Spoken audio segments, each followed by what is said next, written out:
What do you think people should be doing then to make sure it's actually profitable? I would rarely pitch to the audience in the content. I would, like, you just want to improve their lives. If you improve their lives, they'll either come to you when they need to buy your thing, or they're going to tell their friends.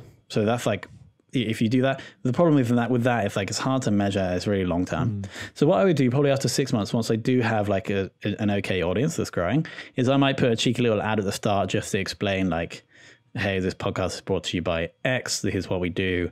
Drop an email to us if you want to chat about it. So I do that. Then you may start being able to measure more of an ROI from the listener side.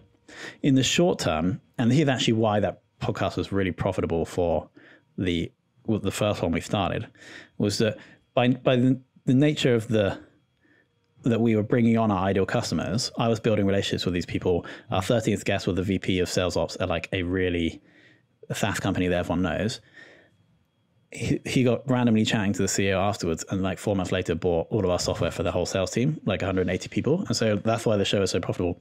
And so, but again, like, you can't pitch directly, because then the person is like, well, they only wanted me on the show because they wanted to pitch, not because I'm an expert.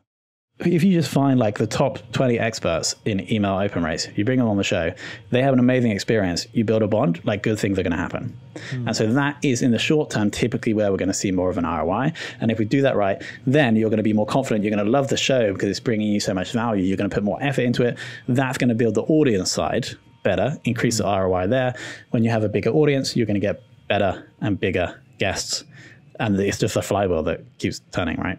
Yeah. So long-term audience, short-term guest relationships. And do you think people just shouldn't be thinking of it like a paid ad campaign, as in try and put that to one side, try and put the fact that it's going to cost you some time, it's going to cost you some money, not too much. You're ultimately in week 2, week 3, week 4, not going to suddenly see a huge inbound of stuff coming in. Just be patient, put that to one side, a bit like you would do sort of SEO, thought leadership kind of stuff. And just trust the process, rather than thinking, hey, look, we've got to have a return within 2 months, otherwise we're just going to can it. Yeah, exactly. Like, more like 6 months to a year. Trust the process, but you also want to make sure it's going well, right? And so how you can tell it's going well is 2 ways. First, you just want to ensure that after like month 2 or 3, the total downloads in the month are growing, ideally by 10%, but any growth is good. So if the downloads are going up, that's a good sign. The other thing you want is qualitative feedback that's from the guests, but also ideally from listeners. So when you post it on LinkedIn, if someone comments and be like, love this episode, or someone DMs you and say, like, really enjoyed the episode, you want a couple of these comments like every month.